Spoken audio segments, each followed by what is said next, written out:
Hey, what's up, gang? I have purchased maybe the world's most expensive light switch. So I already started to open the package, and I thought, no, we should do this on camera.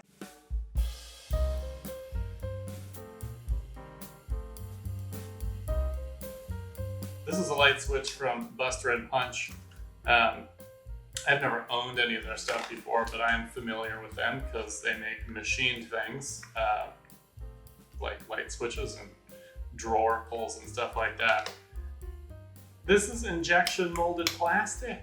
I am one of those people who did not read carefully. I just assumed that this was going to be brushed aluminum or something like that because all of their stuff is metal. I'm pretty not excited about that because I wanted it to be metal. This light switch comes in 3 parts. There's actually the bit that goes into the wall, the faceplate, and some dress up stuff. This was like 50 bucks. Oh, come on. A couple different switch covers. There is the toggle switch cover, which is this one. This is what I'm gonna be using. I assume this is for the dimmer switch, not using. The switch itself, there's a weird little threaded thing for our little brass dress up bits. It's got push-in connectors, which is cool, as well as the screw-in terminals. Ooh, now for the fancy bits. What is that? That's a wrench. Okay, that's pretty cool. Ah, come on. So these are cool, these little brass screws, I guess, that hold the faceplate on, and the little wrench goes in there. Switch plate. Phillips screw to hold the switch plate on. This little brass thing threads into the Phillips screw.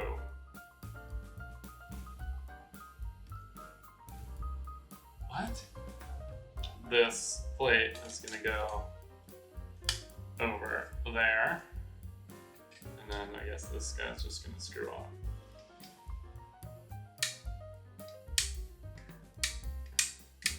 I mean, that's cool. I can't believe this isn't made out of metal. There are electrical problems, maybe, if this was made of metal. If it's anodized, though, that is an electrical insulator. So I don't know how much lawyers were involved with this. That light switch right there, let's go install this. Be sure to turn off the breaker before you do any electrical work. Huh? I've never fried myself. I do forget sometimes, but I usually remember at just the last minute. All right.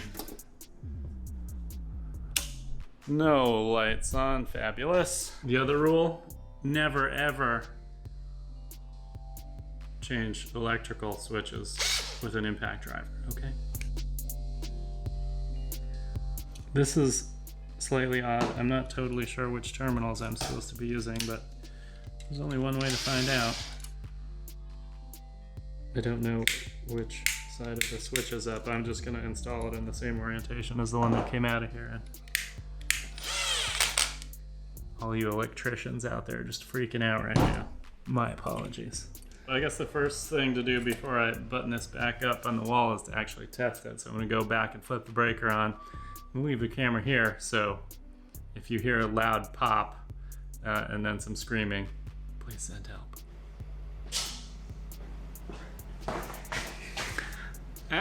So oddly, this switch actually controls the lights outside of this room in the shop. Don't know why. Down is on, is that right? No, up is supposed to be on, so I'm just gonna flip that upside down. All right, I gotta shut the power back off. Upside down, right? Right.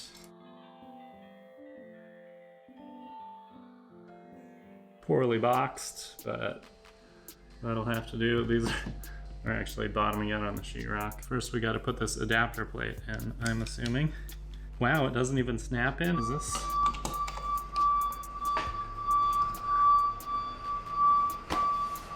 Okay, this is like not flushing up properly. So when I mount the switch plate, there's like room in back. I also have to say I did not read the instructions. The back of this adapter plate, which you're not going to be able to see, has 2 little pins sticking off of it, which really seems like They're meant to go and hold this Phillips screw. Like that would just stick on, but I think these pins are just meant to go in those holes. And that aligns it, but I need it to stand off the wall somewhere. So I was thinking if I put the screw in there, that'll give me a little standoff, but that also seems like a horrible idea. I mean, I can set it up there, that's fine, but that's just, I'm not sure I can live with that. Super glue? I'm gonna pause, I'm gonna have a think and come up with a solution. I'll be right back. And we're back. After taking a closer look, I noticed right along this edge, there was kind of a bulge of mud, sheetrock stuff, and paint. I just kind of pushed in and snapped off. And now actually the wall plate does sit flush to the wall. I think that was just holding it out a little bit. That is actually fine now. Now I've got my weird little penny tool. And now the toggle. Oh, that's pretty dope. This actually feels better than it did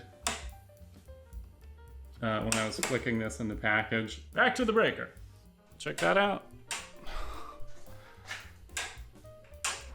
And here's the other one. This actually controls the lights in this room, so that's handy. So here's my summary. They look good. They feel reasonably good. But for 50 bucks, I can't believe that switch plate is plastic. Do I feel good about having spent 50 bucks on each one of these light switches? I had not bought anything from Buster and Punch before. Their stuff is cool. I'm sort of like, man, I wish I would have thought of that and be running that company, because I'm sure they're selling a lot of these things. For something like their drawer pulls, that's something that I could easily make myself, so I haven't wanted to spend the money on that. A light switch, on the other hand, probably better done by professionals. In the machine parts, they look great. They're well finished, they're clean, they're nice. Overall, I would say this is definitely well executed. 30 bucks? Honestly, the packaging was horrible. It looks nice. It is miserable to open. If you're like remodeling your house and you wanted to put these light switches in every room, A, it's gonna cost you $400 million in light switches. B, you're gonna spend hours opening very frustrating packaging. I really wanted this to be 5-star, 10 out of 10. I would say for aesthetics, sure. I'm not opposed to spending money. I buy things that I'm excited about and that I like to use a lot. That is also the place that I aspire to for all of the things that we make, is we want it to feel, exciting and special, like every time you use the thing. All right, thanks guys.